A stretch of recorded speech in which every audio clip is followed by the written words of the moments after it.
2004, oui. Donc, Voilà. en 2004, voilà. Donc, en ma qualité de chercheur, jurisconseil, donc formé en France, à la Sorbonne, À la droit, Sorbonne, oui, tout à fait. voilà, droit, DEA, doctorat, et puis à Paris-Dauphine, DEA de gestion des entreprises dans les pays en développement, j'ai eu à conseiller un chercheur sénégalais qui a découvert un remède à base d'extrait de plantes depuis 2000. Alors, ce qui s'est passé, effectivement, avec cette découverte, c'est que ce chercheur a saisi à l'époque un médecin traitant qui avait ces cas en lui présentant ses propres cas qui avaient été traités, documents biologiques avant et après. Donc ce médecin pratiquant, la chance a voulu que ce médecin a été le professeur du ministre de la Santé de l'époque. Donc on est en 2000, Oui. il était son ministre de la Santé quand elle était étudiante à l'université Cheikh Anta Diop de Dakar. D'accord. Donc ce médecin avait dit au chercheur ethnothérapeute qui a découvert le remède à base d'extrait de plantes, je ne peux pas directement prendre en charge vos cas que vous m'avez amenés. Mais personnellement, j'ai des cas que je suis en externe de malades sidatiques. Et si ces cas, le cas de ces malades-là, s'il y a une évolution biologique, je vais faire un dossier et saisir Madame le ministre de la Santé, Eva Marie Coll Seck, à l'époque, en 2001. Ce qui fut fait, donc ces malades ont été traités et il y a eu des résultats biologiques positifs. Donc le docteur Seydou Konaté, donc, qui était professeur du ministre de la Santé de l'époque, a fait un dossier d'analyse biologique et de diagnostic avant et après la prise de la cure. Et ce dossier a été directement saisi main à main à Madame le ministre de la Santé, Eva Marie Coll Seck, professeur Eva Marie Coll Seck, qui par hasard, en 2001, venait de quitter la direction de l'ONU-SIDA. Parce que donc, le ministre de la Santé de l'époque du Sénégal, la professeure Eva Marie Coll Seck, a dirigé pendant 10 ans l'ONU-SIDA. Et lorsque le président Abdoulaye Wade est venu au pouvoir en 2000, il l'a débauché, elle a quitté l'ONU-SIDA pour venir être ministre de la Santé. D'accord. Et elle se trouve être une virologue elle-même. D'accord. Virologue, chercheur, spécialiste du sida.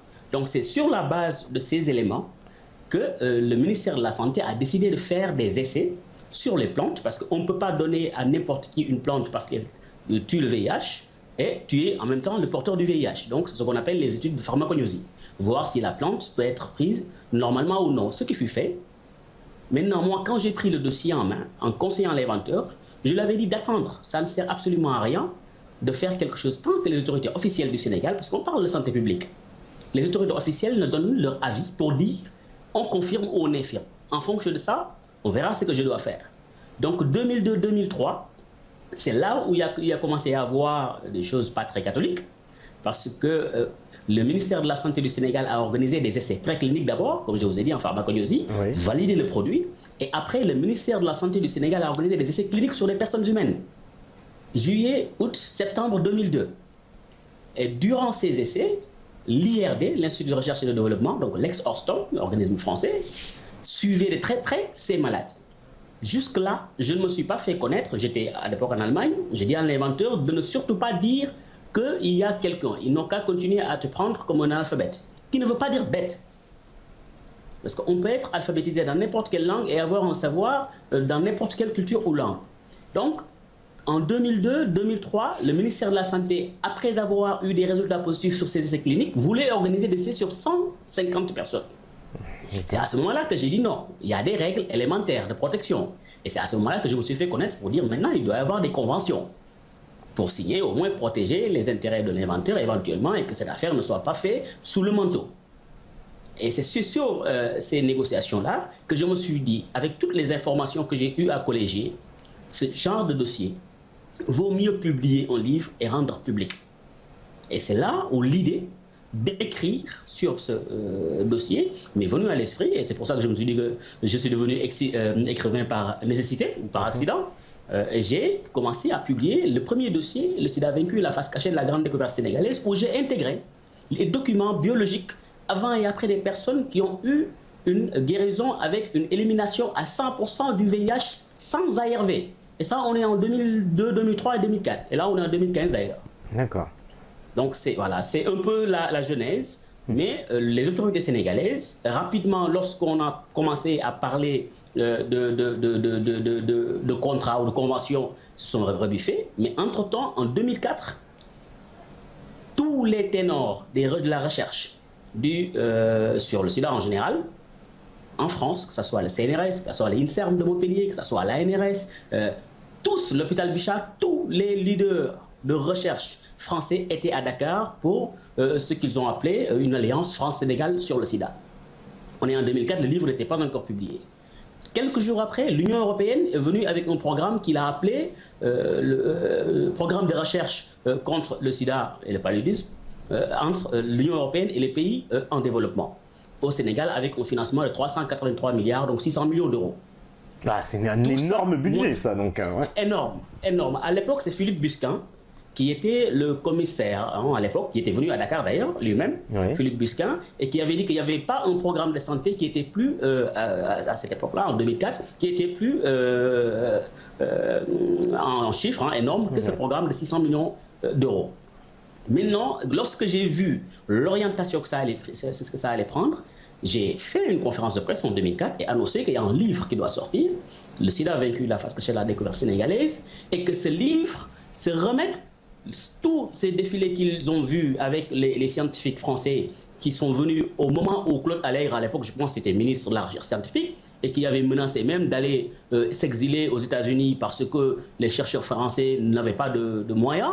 Tous ces chercheurs, bon d'ailleurs c'est dans le livre, j'ai noté les coupures de journaux et tout, tous ces chercheurs étaient à Dakar et l'Union européenne venait d'envoyer 600 millions d'euros. C'était pas logique. Et en même temps, toutes les dettes du Sénégal, toutes les dettes étaient annulées.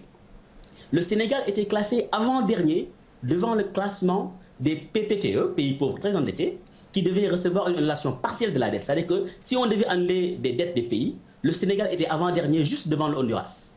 On était en 2002, 2003. Et en 2004, le Sénégal est le premier pays au monde à qui on annule toutes ses dettes. C'était pas clair. Et ce programme, on voyait nettement qu'il y avait une recherche de contrôle. Et c'est ce que j'ai expliqué dans le deuxième livre de 2009.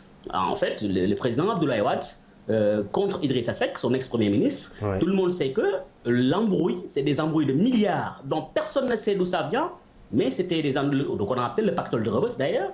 Rebeuss, c'est le nom d'une prison de la célèbre prison de Dakar. Le protocole de Rebeuss, c'est le protocole qui a existé entre le président Idrissa Seck et Abdoulaye Wade. Mais tout le monde savait qu'il y avait des problèmes de milliards, mais personne ne savait là où ça vient. Et moi, j'ai publié dans le livre et mis en relation ces milliards qui sont entre Idrissa Seck et Abdoulaye Wade et ce remède. Parce que ce remède a fait l'objet je veux dire, chantage. Donc, l'ancien Premier ministre Idrissa Seck avait son propre inventeur en faux, bien sûr. Et ce faux, il avait un ministre de la Santé qui venait de diriger le sida. Ils avaient des résultats qu'ils ont présentés devant les pays producteurs d'ARV, spécifiquement, mais en général de médicaments contre les maladies infectieuses. Et ces pays ont dû négocier et ont donné de l'argent et rentré au Sénégal énormément d'argent sous Watt. Et il y a eu blocage, c'est-à-dire que ces essais qui se sont faits en 2002, on est en 2015 aujourd'hui, et jusqu'à aujourd'hui, les résultats, et ce matin même, une personne qui se trouve être en France m'a envoyé un email, peut-être que je vous en envoie, je vous envoie une copie, pour me donner des résultats de séronégativité directs. C'est-à-dire qu'on en est là aujourd'hui. Un remède qui arrive à éliminer un agent pathogène, on n'a pas besoin de 2 ou 3 jours pour le savoir. Les plantes médicinales sont là, mais la problématique financière est que l'industrie pharmaceutique est d'abord en général une industrie privée qui cherche à faire de l'argent. Oui, tout à fait, oui. Vous m'entendez? Oui, bien sûr, on vous entend. Les remèdes à base de plantes, ce sont des découvertes. C'est-à-dire que c'est le fameux problème du code génétique de l'ADN. Lorsque les gens ont commencé à décrire le code génétique de l'ADN, ils ont voulu courir pour breveter, on leur a dit non. Ce code génétique existait bien avant, vous ne l'avez pas créé. Vous n'avez fait que le découvrir. Les plantes médicinales aussi, c'est ça. Personne ne peut se lever et dire que le baobab peut soigner le cancer et je suis propriétaire du baobab. Parce que dans le baobab, les molécules actives dans le baobab, on ne l'a pas créé. On n'a fait que découvrir ce qui existait il y a des milliers d'années. Donc on ne peut pas breveter, on ne peut pas tirer profit d'un remède à base extrait de plantes d'une part, et d'autre part, l'industrie pharmaceutique quand même vend de la santé. Et vendre de la santé veut dire acheter et rester en vie. Arrêtez d'acheter, on ne répond plus de vous. Donc, si un remède guérit le HIV, mais cela veut dire qu'il guérit les virus. Et jusqu'à aujourd'hui, il n'y a aucun médicaments qui arrivent à même la grippe hein, qui sévit chaque année en France, un peu partout en Europe, il n'y a aucun remède contre la grippe. Oui, parce que donc, même la trithérapie qu'on nous présente aujourd'hui, là, le remède que vous indiquez, il est efficace parce qu'il éradique complètement la maladie, c'est bien ça? À 100%, le virus du HIV, que ce soit 2000, 2001 jusqu'à aujourd'hui en 2015, le virus du HIV sans les ARV est éradiqué, et encore mieux, avec les ARV, complète le cycle de guérison rapidement. Parce qu'aussi, il ne faut pas exclure, en fait, c'est que les ARV bloquent la réplication virale. Ils empêchent le virus de se développer. C'est en fait le remède à base extrait de plantes dont nous parlons élimine la souche virale, définitivement, donc complète le cycle de guérison enclenché par les ARV, mais qui ne termine pas.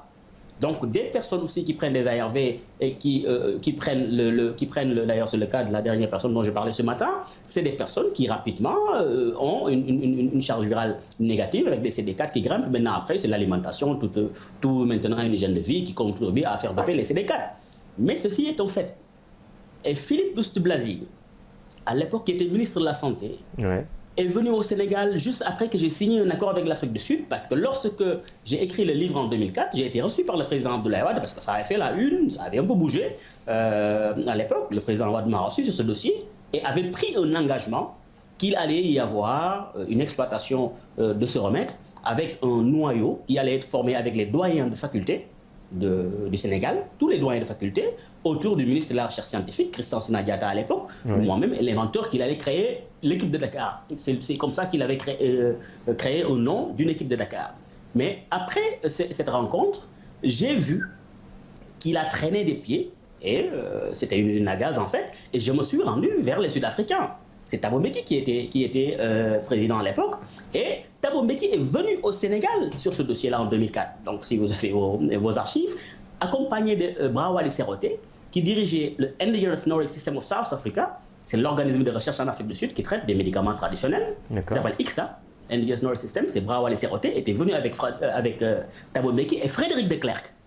En même temps, donc pour la première fois dans l'histoire de l'Afrique du Sud, deux présidents noirs et blancs ont fait un voyage ensemble parce qu'il y avait l'espoir. Parce qu'à l'époque, c'était tellement vite et qu'ils croyaient que qu'en venant à Dakar, ça allait se faire.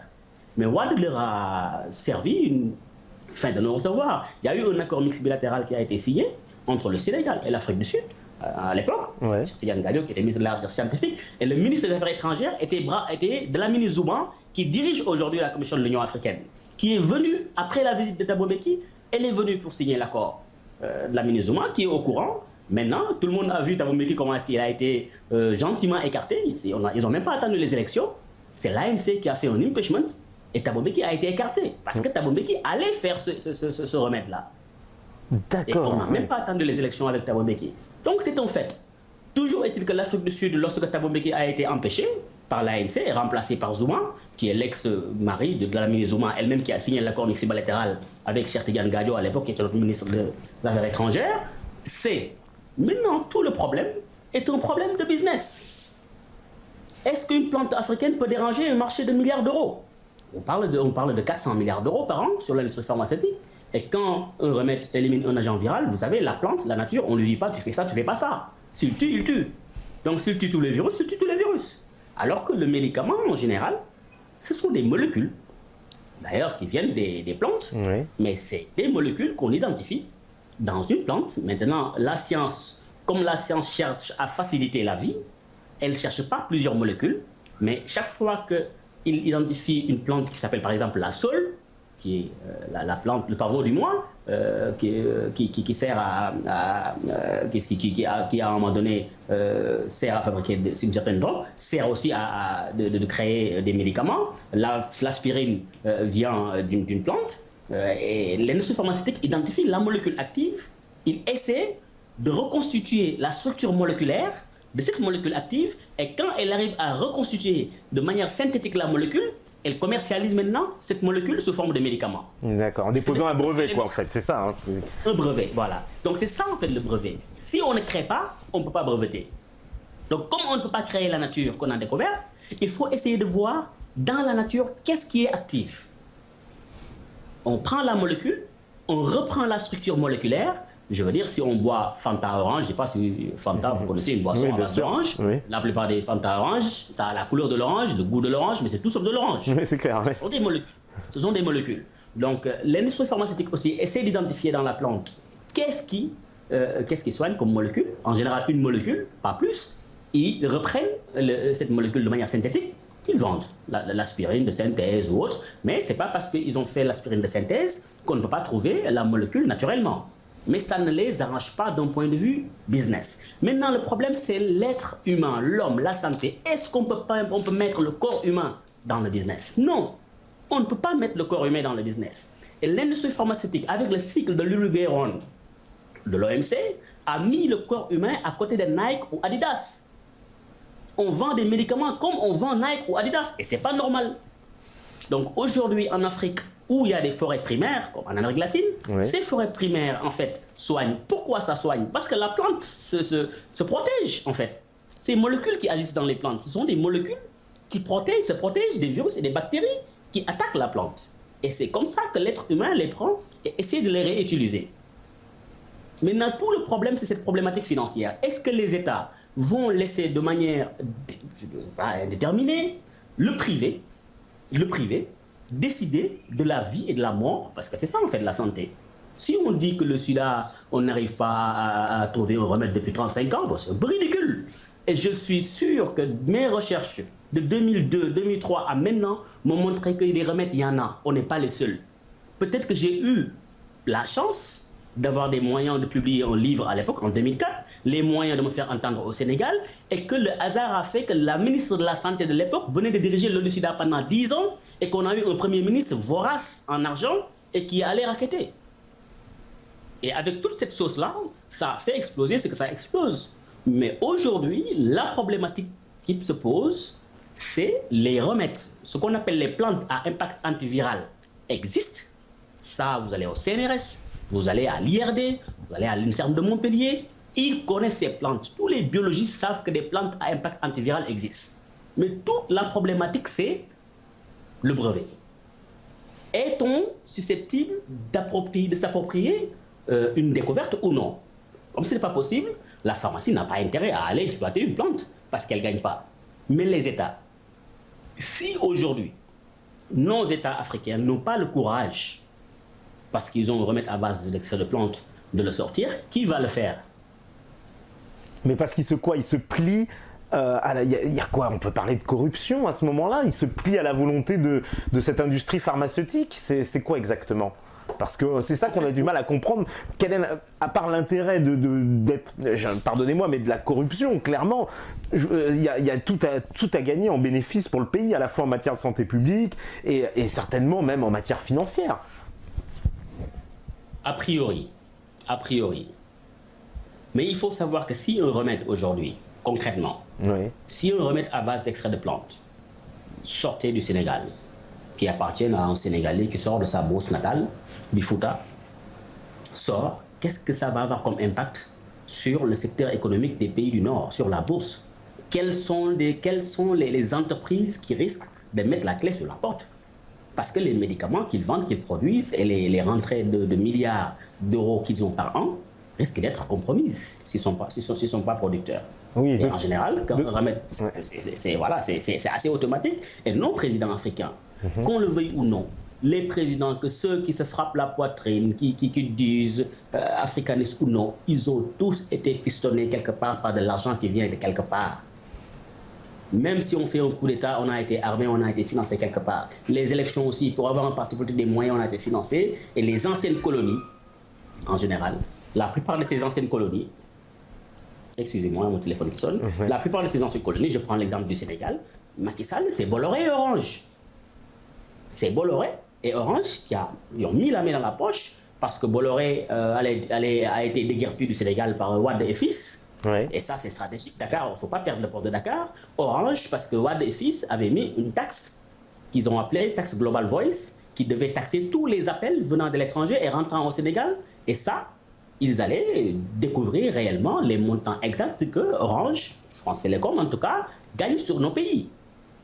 Donc il fallait nécessairement stopper Wade. On est au Sénégal, les coups d'État, je pense qu'on est un pays quand même assez avancé. Ce qu'il fallait faire, c'est avoir un poulain, lui donner les moyens, que la presse tourne autour de la diabolisation de Wade, qui n'est pas loin du diable d'ailleurs, pour qu'il parte, pour que Macky vienne. Maintenant, si Macky Sall vient, il y a des intérêts.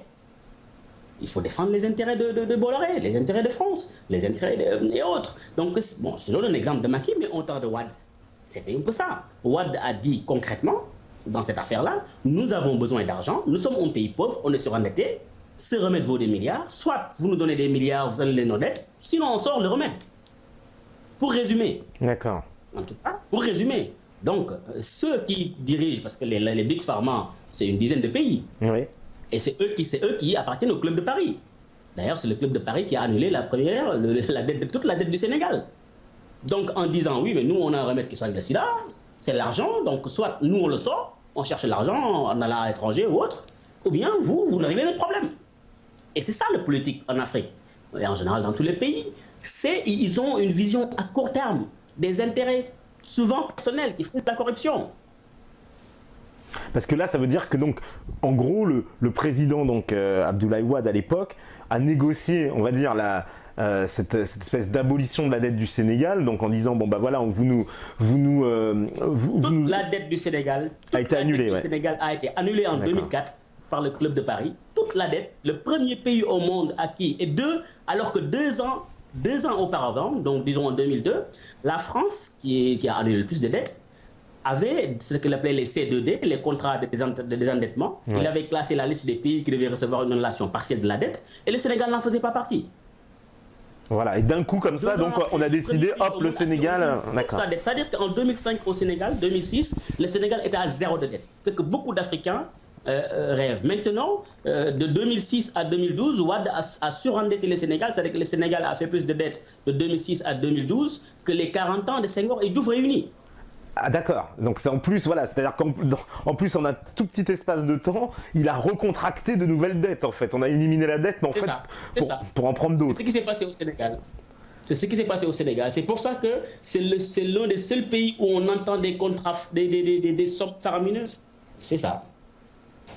Et la contrepartie, ce que vous soupçonnez, c'est qu'il y a eu, on va dire, une espèce d'échange de contrats, un genre de pacte en fait entre Wade et ses grands financiers pour dire bon ben on sort pas le remède, mais en gros vous nous annulez la dette et puis en plus on va contracter de nouvelles dettes quoi. C'est un peu ça alors. Voilà, c'est ça. Le Sénégal et ça, tous les économistes qui peuvent, sur le site de la Banque mondiale vous pouvez y aller, FMI. Ouais. Le Sénégal a été le pays le plus aidé. Le pays le plus aidé au monde entre 2004 et 2010. D'accord. Et parce que c'est quand même, cette histoire est quand même proprement incroyable. Donc, et tout ça a été enterré, mis sous le tapis. Alors, donc, parce que Philippe Douste-Blazy est venu à Dakar à l'époque, 2 semaines après l'Afrique du Sud. C'est vos archives, vous pouvez le voir. Philippe Douste-Blazy, qui était ministre de la Santé à l'époque, je pense, est venu à Dakar et publiquement a dit que la France allait construire une usine d'ARV générique, gratuit, cadeau pour le Sénégal. Ah ouais.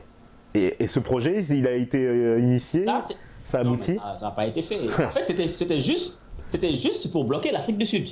D'accord. Parce que le contrat, la convention que j'étais avec l'Afrique du Sud, c'était de construire une usine de production de ces médicaments en Casamance, au sud du Sénégal. L'administration allait être à Durban. Et Thabo Mbeki a fait le voyage, personnellement, avec Frédéric de Klerk et Brawale Serroté. Et ils sont venus, à l'époque, ils m'ont appelé, je leur ai dit, vous êtes les chefs d'État, discutez entre vous, c'est entre États. D'accord. Parce que la santé publique appartient au public. Un remède qui doit soigner le plus grand nombre ne peut pas provenir du privé. Il faut que ça provienne d'un État. Maintenant, je suis sénégalais, et je me suis orienté vers le Sénégal pour maintenant un peu emmerder Wade, je suis allé en Afrique du Sud. Ouais. Et à l'époque, Wade a eu une dispute contre Thabo Mbeki au sommet de Sirte en Libye. À l'époque, c'est Kadhafi qui avait accueilli le sommet de Sirte sur l'Union africaine. Ouais. Thabo Mbeki avait fait un discours en disant qu'il n'y avait pas de solidarité entre les Africains. Et Abdoulaye Wade lui avait dit, est-ce que le diamant et l'or de l'Afrique du Sud, vous avez de la solidarité? Pour dire que son remède, c'était son or et son diamant. Oh. Donc, c'est ce qui s'est passé au Sénégal, c'est qu'il y a eu énormément de rentrées d'argent, d'annulation de dettes, mais qui a été dilapidé de manière extraordinaire d'ailleurs. Et c'est ça qui a été voilà. Oui, parce qu'en plus, cet argent, il a été investi dans quoi? Est-ce qu'on des projets concrets? Voilà, on ne sait pas vraiment dans quoi. C'est ça le problème. Vous nous entendez? Oui, oui, je vous entends. Oui, je vous demandais, l'argent, tout cet argent qui a été contracté en dette, ça a été dilapidé, mais pas dans des projets concrets. Je vous entends très bien avec Alpha Blondy, là. Oui, voilà. Donc, alors aussi, il y avait un laboratoire marocain qui devait se faire aussi, enfin, qui devait, il y a eu un investissement qui devait se faire avec le Maroc, c'est ça, qui avait posé les premières pierres, je crois, du laboratoire, puis ça n'a jamais abouti, c'est ça? Qu'est-ce qui s'est passé? En fait, ce qui s'est passé parallèlement dans ce dossier, il y a eu, ça c'est les politiques aussi, et c'est la désorganisation des pays africains. Notre problème de base, c'est un problème de structuration, d'organisation et des institutions qui marchent. Il y a eu des Indiens à qui on a fait appel et qui devaient construire une usine à Thiès, dans une région qui est à Thiès, c'est une ville qui est à côté de Dakar. Ça n'a pas été fait, la première pierre avait été posée, mais Abdoulaye Wade, pour tordre le bras au Club de Paris, avait signé une convention de construction d'une usine pharmaceutique marocaine à Dakar. Ouais. Et c'est le lendemain d'ailleurs de cette pose de première pierre, vraiment le lendemain, quand je dis le lendemain, c'est 2 jours après, vraiment qu'il y a eu toutes ces accélérations du Club de Paris qui annulent les dettes. Donc les dates sont dans le livre qui se trouve sur le site lesidavaincu.com. Les livres sont gratuits, c'est pas en vente. On télécharge gratuitement les livres sur le lesidavaincu.com. Donc les Marocains ont posé leur première pierre et d'ailleurs ce laboratoire pharmaceutique marocain a ouvert ses portes à Dakar. Elle est là, mais elle produit des génériques. Parce que Wade a utilisé le Maroc pour construire le laboratoire et les Marocains étaient au courant de se remettre. Mais entre-temps, il a eu une meilleure offre ailleurs qu'il a dû négocier. Et le laboratoire marocain est à Cambérène qui existe et qui produit des médicaments génériques et autres marques.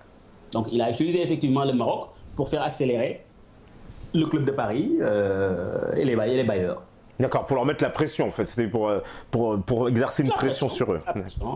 C'est un vieux renard, Abdoulaye Wade est un vieux renard et énormément d'argent. Maintenant, ils n'ont pas passé au Sénégal, ils n'ont pas passé aux Sénégalais, ils n'ont pas passé aux Africains, ils n'ont pas passé à tous les malades du sida et surtout à leurs proches, aux gens.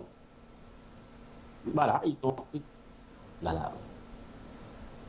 Ils n'ont pas passé à tout ça, ils ont pensé à leurs intérêts politiciens directs.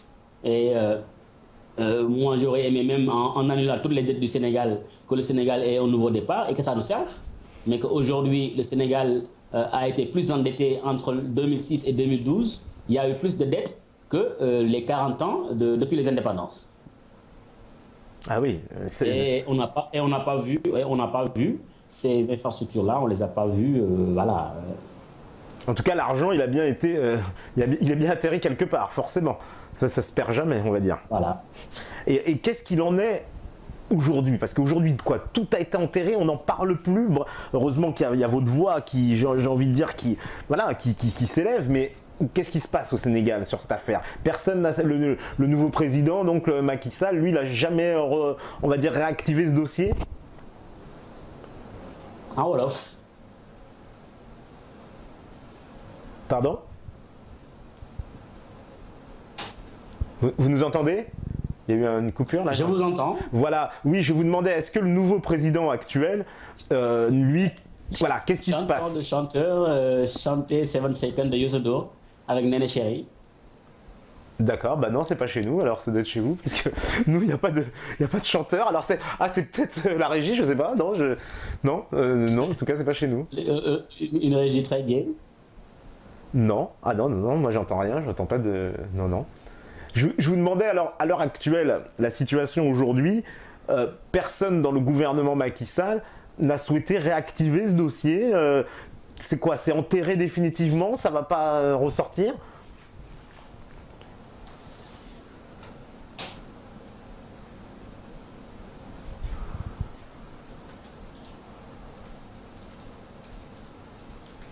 Monsieur Diop? Monsieur Diop, vous nous entendez? Oui, allô? Ah, voilà, vous m'entendez? Parce que... Je vous entends, oui. D'accord. Je vous demandais, au niveau des... comment dire? De la situation actuelle. Pardon? Au niveau de la situation actuelle, est-ce que dans ce nouveau gouvernement, personne n'a souhaité réactiver ce dossier? Il est toujours enterré, personne ne veut le ressortir? J'entends très mal là. Il m'entend pas très bien visiblement. Je sais pas quoi faire. C'est quoi en fait? Voilà, c'est bon, voilà. Ah, voilà, peut-être, voilà. Alors, je vous demandais, est-ce que dans le gouvernement actuel, il y a pas, je sais pas, quelqu'un qui souhaite ressortir ce dossier, ou est-ce que ça y est définitivement enterré, quoi, pour le gouvernement sénégalais? Alors, vous savez, en général, je suis quelqu'un qui n'aime pas trop parler. C'est-à-dire qu'à force de vouloir trop, j'ai publié un livre. Oui. Hein, c'est direct. Je pense qu'il y a eu une émission qui a été très relayée sur la 2STV avec notre cher frère Kémy Séba. Oui, tout à fait, oui. Cette émission a aussi été bien relayée. Donc, moi, le président Macky Sall, la dernière fois que je l'ai rencontré dans son bureau, il était ministre de l'Énergie. La veille où il est devenu ministre de l'Intérieur, d'ailleurs, c'est juste au début de l'époque. Et je l'avais saisi de ce dossier à l'époque, il était ministre de l'Intérieur, Ouais. parce que dans ce dossier, il y a eu de l'espionnage, hein, il y a eu c'est-à-dire qu'il y a eu vraiment des écoutes téléphoniques et autres, parce que tout le problème était de connaître le nom des plantes. Et si le livre, je ne l'avais pas publié, donc on serait tous morts aujourd'hui, parce que l'affaire ne serait jamais su, que ce soit alimentaire. Nous, on avait tous nous liquidés, mais je me suis pressé pour écrire le livre. Donc le président Macky Sall, qui a été ministre de l'Intérieur avant de devenir Premier ministre, puis président de l'Assemblée nationale et Premier ministre, en tout cas pour devenir aujourd'hui président, il est au courant du dossier. Ses proches aussi, notamment l'un des théoriciens de l'APR, je l'avais saisi du dossier. Maintenant, je pense que si une telle découverte existe au Sénégal, si le président actuel n'est pas au courant, ça veut dire que l'État ne fonctionne pas. Il est au courant. Je me rappelle lorsque le président Wade m'avait reçu au palais de la République, avec l'inventeur de ce remède, et deux personnes qui sont des personnes stratégiques parce que c'est une affaire familiale. Ouais. On gère ça en famille. Donc, quand il nous avait reçus, il m'avait posé une question pour me dire, mais monsieur Diop, qu'est-ce que vous pensez, qu'est-ce que les médecins sénégalais pensent de ça? La réponse que je lui avais gentiment donnée, je lui ai dit, monsieur, c'est vous le président de la République. Vous ne pouvez pas me poser cette question. Vous devez savoir ce que les médecins sénégalais ont fait.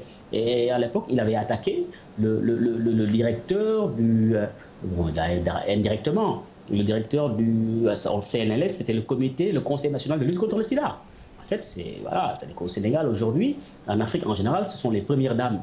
Les premières dames sont des directrices marketing des laboratoires pharmaceutiques sur le sida, donc, qui font leur marketing sur le sida, mais pas dans le but de trouver une solution, mais dans le tapage médiatique. En plus, préservatif, oui. Oui, il y a ARV, pour y aller.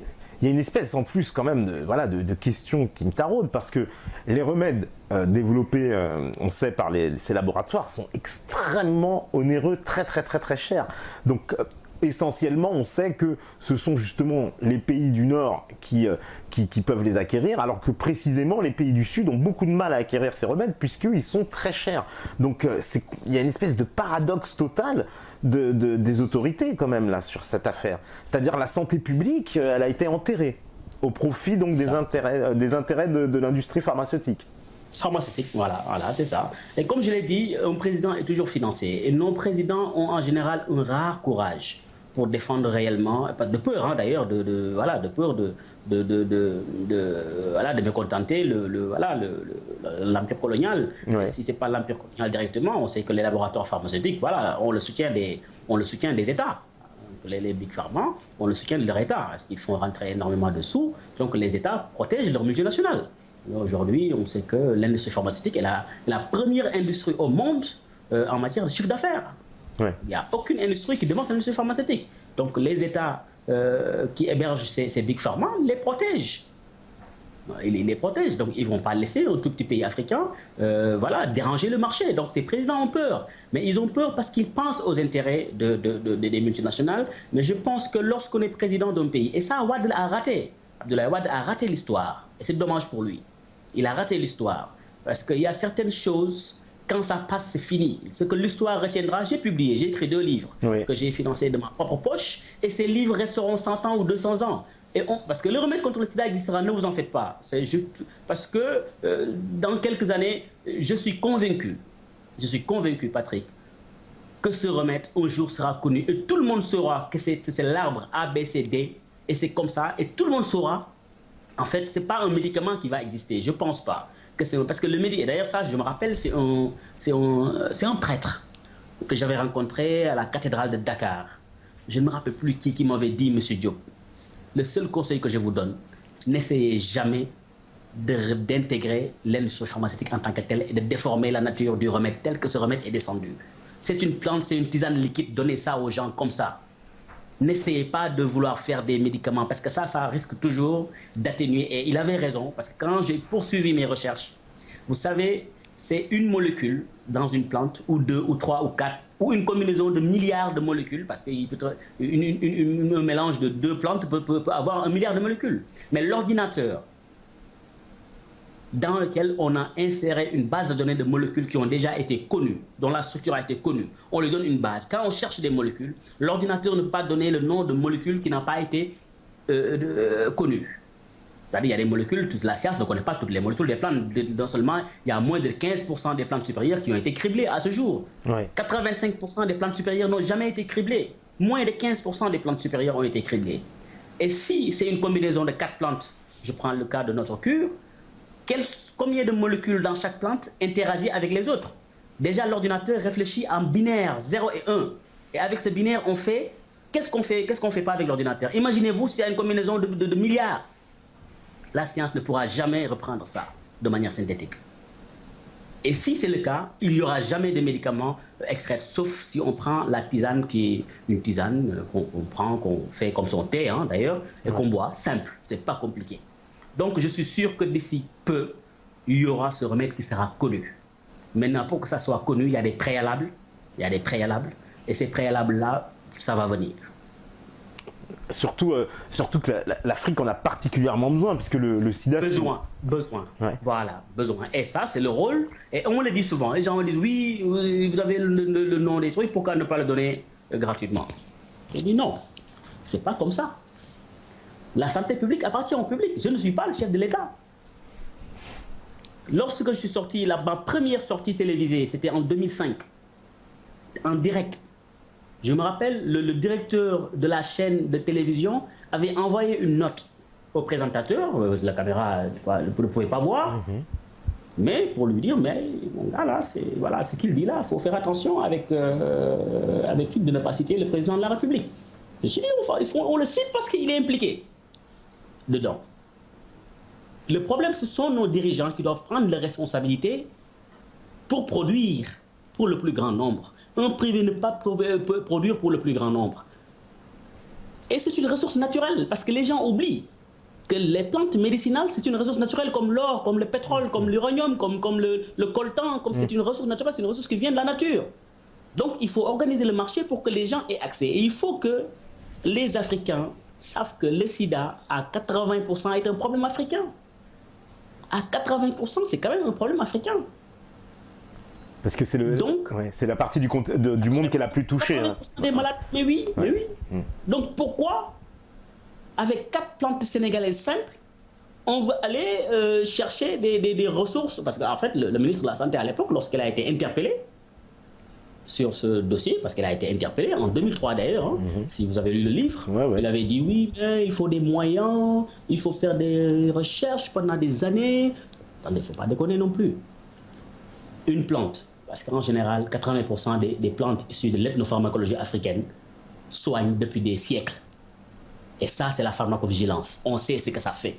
Il n'y a pas meilleur moyen de savoir les impacts d'une plante médicinale qu'un groupe ethnique qui utilise cette plante depuis des siècles. Et ces 4 plantes, toutes ces plantes sont utilisées par la pharmacopée traditionnelle au Sénégal depuis des siècles. Et 2 femmes sont devenues docteurs en pharmacie en 2004. J'ai assisté aux 2 thèses de doctorat dans l'université Cheikh Anta Diop. Donc 2 femmes sont devenues docteurs en pharmacie en faisant leur thèse de doctorat sur ce remède. Tiens. Ah oui. Pour démontrer que c'est un produit, ah oui, Les références de cette thèse sont dans les livres que j'ai publiés. Pour démontrer que ces produits, non seulement ne sont pas toxiques, mais qui sont antalgiques et anti-inflammatoires. C'est la base de quasiment toutes les maladies infectieuses. Un produit antalgique, c'est contre la douleur. Un anti-inflammatoire, parce que quand une inflammation, c'est une réaction physiologique de l'organisme, du corps, qui a été attaqué par un agent pathogène, un virus. Le corps réagit. Donc c'est plus ou moins des plaies internes. Donc un anti-inflammatoire déjà, ces thèses avaient pour base, parce que le professeur qui organisait ces thèses voulait en fait démontrer en amont les critiques qui allaient être faites pour dire que oui, ce produit est dangereux, on ne sait pas ce que ça fait. Je ne sais pas si vous voyez un peu la stratégie. Oui. La thèse n'était pas de dire ce remède tue le virus, parce que ça, même ces professeurs n'ont pas ce courage pour l'instant, et puis bon, ils n'avaient jamais suivi, mais de faire des thèses pour démontrer que c'est un produit qui n'est pas toxique, qui n'est pas dangereux, qui est antalgique et anti-inflammatoire. C'est-à-dire qu'un malade qui le prend, les douleurs vont partir, les inflammations vont partir, c'est-à-dire que ça guérit. Et ces deux femmes sont docteurs en pharmacie depuis 10 ans aujourd'hui. Elles sont là. Donc, il y a une comédie, et je vraiment prenez le temps, pour ceux qui m'écoutent, d'aller télécharger et lire ce livre et de relayer le sidavaincu.com pour lire ce dossier, pour voir la gravité. Et c'est un crime ignoble contre l'humanité, dont mon président et votre président de l'époque, Jacques Chirac, qui était au courant, sont coupables, entre autres. Le premier pays que Jacques Chirac a visité après qu'il soit parti de la présidence, faites vos archives, c'est le Sénégal. Le Sénégal, oui. Et puis il entretient des relations particulières, on le sait, avec le Sénégal, et qu'il apprécie particulièrement. Ah. Oui. Voilà. Donc il y a quelque chose qui a fait bouger vraiment le Club de Paris et le IDA, qui est l'équivalent supérieur du Club de Paris, des prêteurs du monde. Ouais. Il y a quelque chose qui les a secoués, et le couple Wade, un filou vraiment vorace en argent, Idrissa Seck, aussi un premier ministre ambitieux, vorace en argent, ont trouvé une astuce d'enlever les dettes du Sénégal. Bon, ça n'a pas servi au Sénégal d'ailleurs, parce que bon, un pays qui a zéro de dette aujourd'hui, si ce pays avait été managé en bon père de famille, je pense que le Sénégal serait sorti des PPTE, on y est toujours, mais leur dispute, parce que lorsque j'ai offert le livre au président Wade, on était au mois de mars, c'est une semaine après que Abdoulaye Wade a décidé d'annuler le défilé de 4 avril, la fête nationale du Sénégal, qui devait se passer dans le fief du Premier ministre, et c'est 2 semaines après qu'il l'a limogé. 2 semaines après que j'ai offert le livre au président qui a lu, et à l'époque j'avais des retours de la présidence qui me disaient que le président avait piqué une colère noire en disant ils ont osé me mentir, ils m'ont menti, c'était pas à eux. Donc il y a eu un dossier avec le Premier ministre qui avait son inventeur et une collecte d'argent qui s'est fait même en Afrique du Sud d'ailleurs. Même en Afrique du Sud, il y a eu une collecte d'argent qui a été faite sur ce dossier. Donc ils ont dû collecter en disant nous allons se remettre. Donc avant que les gens sachent réellement qu'il y a eu un vrai propriétaire, bon, il y a eu ce que ça a fait. Et puis cette nouvelle, alors là aussi, moi, ce que je trouve effarant, c'est qu'il n'y a eu aucun grand relais médiatique. On n'a absolument pas entendu parler. Je veux dire, ça a été grâce à vos interventions, mais le reste, aucun média ne s'est jamais intéressé à ce problème-là. Je veux dire, vous-même, vous n'avez jamais reçu une grande interview de médias occidentaux qui seraient venus pour vous voir.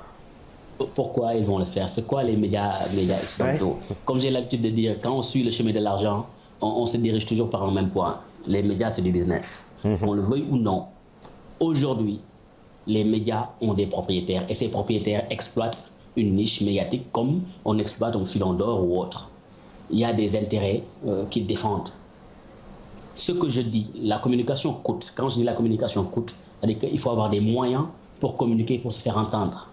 Ou bien qu'il y ait une personne ou une structure ou un pays qui a intérêt à ce que je dis le serve et il met dans la poche. Les premiers livres que j'ai imprimés, que j'ai édités, j'ai pris, sur 6 millions de francs CFA à l'époque, que j'ai payé moi-même cash, c'est même pas en chèque. Et on m'a saboté les premiers exemplaires. Il a fallu que je menace de porter plainte, qu'on me sorte les livres. Parce qu'il y a eu des pages manquantes. Ah oui, carrément. Donc les livres, oui, il y a eu des pages manquantes durant la première édition en 2004 Et ça, je me rappelle, la personne qui m'avait reçu était tellement gênée. Il me dit que nous sommes là depuis avant les indépendances. On n'a jamais eu ce genre de problème. Donc, je ne sais pas comment c'est passé. Et les pages qui manquaient dans les livres, c'était là où je faisais une relation entre les ARV de l'Inde et de l'Europe, qui pouvaient coûter à 50 fois moins cher en Inde et en Europe. Pour dire que les prix qu'on met sur les médicaments n'ont rien à voir avec les structures de prix qui répondent à des normes, mais vraiment des normes saines. Mais on fixe les prix en fonction de ce que ce produit fait, en fait, en vendant la vie. Si le produit permet de rester en vie, c'est plus cher. Si, voilà, c'est un peu ça, il n'y a pas de normes. Les pays fixent leur prix parce qu'un produit ne peut pas coûter $50 en Inde et coûter 50 fois plus en France. Et qui va acheter ça en Afrique? Et on nous dit qu'en Afrique, les médicaments sont gratuits. Mais rien n'est gratuit. C'est faux. C'est gratuit pour les Africains. Mais le pays achète. Oui, c'est ça. Quelle est l'entreprise qui produit? Quel est le produit entreprise qui produit un bien et qui donne gratuit? Ça n'existe pas. Et d'ailleurs, c'est que moi, j'ai reproché à nos dirigeants. Il faut qu'on arrête de taper en disant l'Europe, c'est les méchants. Non, c'est nous, nos présidents. Nous avons découvert quelque chose qui nous arrange, nous, et c'est nous qui sommes allés négocier ailleurs. Je suis désolé, je suis le président de la France, excusez-moi le terme, mais je m'en fous des intérêts des Sénégalais. Je m'occupe d'abord du bien-être des Français. Si je peux pomper le Sahel, comme disait le chanteur, pomper le Sahel pour remplir les jacuzzis de la France, je le fais. Parce que en fait, voilà, chaque pays, les pays n'ont que des intérêts. Ouais. Mais ce sont nos présidents qui vont faire des deals. C'est eux qui, au lieu de servir, là on est sur les médicaments. Mais on prend l'exemple du pétrole au Sénégal aujourd'hui. Le Sénégal, on a trouvé des blocs pétroliers. Le Sénégal est un pays pétrolier aujourd'hui. On nous dit qu'ils ont découvert des blocs, du pétrole de qualité. Qu'est-ce qu'on sort? Le Sénégal va avoir 3% sur ce pétrole-là. C'est ridicule. Le Sénégal est un pays producteur d'or depuis 1959. Le Sénégal produit de l'or. Personne ne sait cet or, d'où ça vient. Je me rappelle, j'ai discuté avec un doyen marocain, le doyen Ben Kiran, je le salue peut-être qu'il y a un de ses neveux autres qui l'écoute, le doyen Ben Kiran, qui est un grand chercheur, marocain, chimiste d'ailleurs, qui me disait, mais Jacques Diop, me dit, je me tire les cheveux. Pourquoi les Africains vendent leur or? Il me dit, Jacques, l'or ne se vend pas. L'or ne se vend pas. Pourquoi ils vendent? Il n'y a que les Africains qui vendent leur or. L'or se produit et se stocke. C'est une garantie. Et tu peux aller négocier tout ce que tu veux en prenant en garantie cet or. Oui. Tu fermes cet or dans une coffre-fort à double clé. Celui à qui tu veux négocier, qui doit te faire des ponts, qui doit te faire des trucs, tu lui donnes une clé. Tu prends une clé de cet or-là et je lui dis maintenant construis-moi mes ponts, mes écoles, mes universités. Si je ne te paye pas, l'or est là. Il me dit l'or ne se vend pas parce qu'on n'échange pas de l'or avec du papier. Parce que l'argent, c'est du papier. L'argent, c'est du papier. Surtout le CFA, c'est une monnaie de singe, un peu. Surtout le CFA, merci. Surtout voilà. Il me dit l'or ne se vend pas et c'est vrai. Et ça, je suis désolé, nos présidents quand même, ils ne sont pas sortis de, je ne sais pas, ce n'étaient pas des vendeurs de cacahuètes. Ils doivent le savoir, ça c'est des règles élémentaires de l'économie. L'or, si les orpailleurs naturels, des gens avec leurs mains arrivent à trouver de l'or, un État peut aller acheter des machines, former des ingénieurs des mines et exploiter de l'or, je suis désolé. Mais il faut qu'on nous amène des Australiens et des Canadiens qui vont faire, je sais pas, qui vont occuper un coin, personne ne sait ce qu'ils font et autres. Ils prennent l'or, ils amènent et puis personne. En fait, c'est un peu ça, c'est nos dirigeants. Le problème n'est pas l'Europe, l'Occident, le méchant loup, non. Le problème, c'est le sens de l'État, le sens de la République, le sens vraiment du bien public. Et que le président est une institution, c'est pas l'homme. L'homme n'a pas d'importance. L'homme doit représenter une institution qui doit être là pour le bien public, pour l'intérêt général. Si un peuple élu dans sa majorité une personne, c'est parce qu'il y a une confiance. Et en général, cette confiance, vraiment, n'est pas respectée. Ouais. Les présidents sont là avec leur clan. Et d'une manière vraiment honteuse, c'est des milliards, des milliers de milliards qu'ils ont. D'ailleurs, tout récemment, un ami est venu de Compiègne, il me dit, Jacques, l'ancien Premier ministre du Sénégal, sa villa qu'il y a à Compiègne, même les ministres de France n'osent pas avoir ça. C'est ça en fait l'Afrique. Une Afrique riche n'existe, pauvre n'existe pas. Je ne pense même pas qu'il y a un seul pays africain qui est pauvre. Le pays, nous, depuis quand on était petit, Sénégalais, on disait, oui, le Mali est un pays pauvre. C'est avec ça qu'on a grandi. Alors que le Mali est l'un des pays les plus riches d'Afrique. Mais c'est parce que le colon a voulu faire croire que ce pays est pauvre. Mais ils savent, tout le monde sait ce qu'il y a au Mali. D'ailleurs, c'est le problème du Nord Mali. Oui, il y a de l'or, de l'uranium, visiblement du pétrole. Du pétrole. Et l'uranium, c'est aujourd'hui une ressource stratégique. Parce que vous avez vu ce qui est en train de se passer dans le monde aujourd'hui. Il y a une reconfiguration extraordinaire du monde. Chacun frappe sa poitrine et montre ce qu'il est capable de faire au niveau, en tout cas, de ceux qui sont en haut en puissance militaire. L'uranium, c'est aujourd'hui, quand on prend Areva, quand on prend Dassault Aérospécial ou autre, mais tout ça, ils se sont servis gratuitement de l'uranium d'Areva du Niger depuis. Parce qu'en fait, Areva, c'est le Niger. Oui. Et le Niger, c'est le CFA.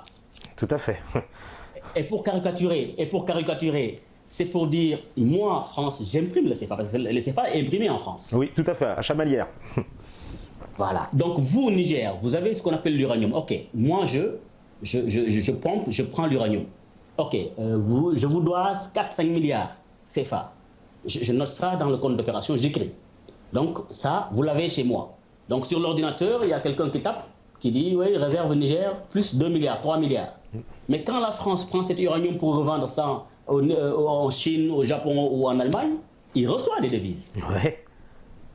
Qu'il empoche. Donc, quand le Niger a besoin d'argent, en général, comme c'est un pays pauvre, il n'y a rien. Ils ont besoin de CFA un peu pour payer les fonctionnaires. Et on prend l'imprimante, là, on imprime le CFA, on amène au Niger. Donc, c'est en fait comme ça qu'un pays devient de plus en plus pauvre et qu'un autre pays devient de plus en plus riche et que des entreprises, plus ou moins privées, entre guillemets, se sont enrichies d'ailleurs sur le dos des Français d'ailleurs. Que ce soit Areva et tout ce qui tourne sur Areva, Dassault, Aérospécial, tous, ils se sont enrichis plus ou moins avec zéro de l'uranium du Niger. Et le pétrole du Gabon, Congo, c'est pareil. Et comment ça se fait justement?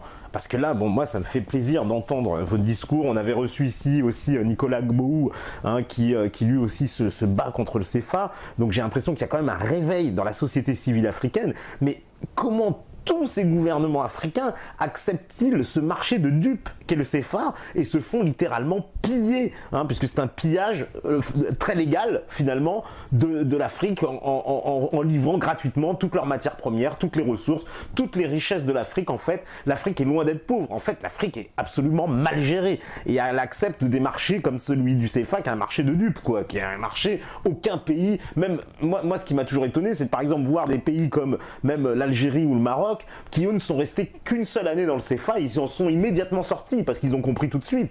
Donc comment ces pays, comment les pays d'Afrique subsaharienne eux, n'ont pas compris, quoi. Je veux dire, au bout de 30 ans, 40 ans, ça fait le CFA existe depuis la fin des indépendances. Enfin, il existait après la Seconde Guerre mondiale, mais il a été transformé après l'indépendance. Personne n'a souhaité en sortir. C'est quand même dingue cette affaire. Ben c'est dingue, vous l'avez résumé, on ne peut pas expliquer. Bon. Je suis désolé, on ne peut pas, sauf pour dire que nous avons tous des présidents qui sont passibles de prendre de haute trahison vis-à-vis de leur État. Voilà, haute trahison, qui est une peine prévue par notre code pénal. Nos présidents, avec le franc CFA qu'ils acceptent, peuvent être traduits devant le tribunal pour haute trahison vis-à-vis du peuple sénégalais. L'indépendance a été obtenue en 1960 et vous savez, à cette période, le Mali avait décidé de sortir du franc CFA. Oui, Modibo Keïta, tout à fait, c'est vrai. Modibo Keïta, donc il y avait une fédération Sénégal-Mali, mais rapidement, il y a eu, voilà, la France a joué ses cartes. Modibo a été emprisonné. Et donc il y a eu un embargo sur le Mali, ils ont fait que les biens que le Mali importait en général, tout est devenu 10 fois plus cher, et que les gens ont commencé à dire que c'est le franc malien qui n'était pas bon, alors qu'il y avait une organisation express pour créer une surinflation et que le Malien ne pouvait même plus acheter un grain de riz. Un peu comme Sékou Touré en Guinée aussi, qu'on a arrosé de faux billets, etc. On a fait couler l'économie guinéenne. Voilà, donc avec la fédération du Mali, le Sénégal et le Mali étaient devenus un seul pays, et ce seul pays allait faire mal. Sékou Touré allait rejoindre d'ailleurs, la Guinée allait rejoindre. Donc Modibo Keïta, coup d'État, Moussa Traoré, qui a été financé d'ailleurs par la France, coup d'État clair. Donc Moussa Traoré a pris le pouvoir, on a emprisonné Modibo Keïta et l'empoisonné, il est mort par empoisonnement. Au Sénégal, Dia Mamadou, qui était le président de la République, le président du Conseil à l'époque, Ouais. a fait l'objet de coup d'État. Parce qu'on dit que le Sénégal n'a jamais connu de coup d'État. Non, c'est faux. Il y a eu un coup d'État, mais Senghor a fait savoir que c'est Mamadou Dia qui a voulu faire un coup d'État et il l'a fait arrêter. Mais on ne peut pas faire un coup d'État si on est président. Et à l'époque, la constitution du Sénégal faisait que Mamadou Dia était le président du Conseil. Et le président du Conseil était l'équivalent du président de la République. D'accord. Donc il ne peut pas faire un coup d'État contre Senghor. Mais Senghor, bon, c'est l'histoire du Sénégal, que Valdiodio avait identifié rapidement, a fait l'objet aussi. Mamadou Dia, on l'a emprisonné. Et Senghor est venu. Donc c'est comme ça qu'on a déstabilisé et que le franc CFA est revenu. Mais il y a eu une compréhension en Afrique de l'Ouest qu'il fallait quitter le CFA. Et vous l'avez raison. Tunisie, Maroc, Algérie, Mauritanie, ils avaient le franc CFA. Mais rapidement, ils ont dit non, ça ne marche pas. Il faut quitter. Et d'ailleurs, on le voit au Maroc. Je ne sais pas, vous allez au Maroc, mais vous voyez qu'il faut être fier du roi du Maroc. Ouais. Oui, puis même l'Algérie qui n'a pas de dette, bon, on sait qu'il y a d'autres problèmes, mais je veux dire, les finances de l'État algérien se portent bien mieux que beaucoup de pays africains, ça c'est clair. Ouais. Vous savez, il y a une phrase des autorités algériennes que j'aime bien, du ministre, je pense, de la Défense algérien, à qui on a voulu forcer la présence des Français et des Américains pour la lutte contre le terrorisme, lorsqu'en Kabylie, ils ont tué des touristes là. Oui. L'Algérie a dit non, nous n'avons pas besoin d'une présence étrangère, militaire, en Algérie. Parce que si on accepte, ça veut dire que notre armée n'est pas capable d'assurer ça. L'armée algérienne est capable de lutter contre le terrorisme. Parce qu'en fait, tout ça, c'est des infiltrations qui permettent de déstabiliser un pays. Oui. C'est comme ça qu'ils infiltrent et puis ils dérangent. L'Algérie, aujourd'hui, la France, ils se pincent le cœur, mais vraiment, c'est un pays qui les a échappés. Ça leur a fait mal. S'ils pouvaient aujourd'hui reprendre l'Algérie, ils allaient le faire. Ah oui, complètement, ouais. Mais juste avec toutes les richesses, le gaz naturel et autres, qui se trouvent là-bas à la proximité, donc ils allaient le faire. Est-ce qu'il n'est pas temps, justement, voilà, pour ces pays d'Afrique noire, de rompre le cordon ombilical avec la France, et en particulier, alors on n'a pas abordé le CFA, mais là aussi dans la question militaire, les bases militaires et les nombreuses, la présence militaire française en Afrique, qui apporte, je veux dire, un avantage militaire et de domination, encore, qui rappelle, pour moi, la France a accordé une indépendance de façade, mais les pays africains ne sont pas vraiment indépendants finalement. Non, on n'est pas. En fait, vous savez, ça commence à changer. Ouais. Peut-être que l'impact n'est pas, la perception de ce changement n'est pas très reçue, mais ça commence à changer. Vous savez, je passe devant la base militaire française. D'ailleurs, c'est là où est né Ségolène Royal, je pense. Hein, oui, tout à fait. Ségolène Royal, elle est née là-bas. Devant, c'était écrit Force française du Cap-Vert. Le Cap-Vert, Dakar, c'est la région du Cap-Vert. Ouais.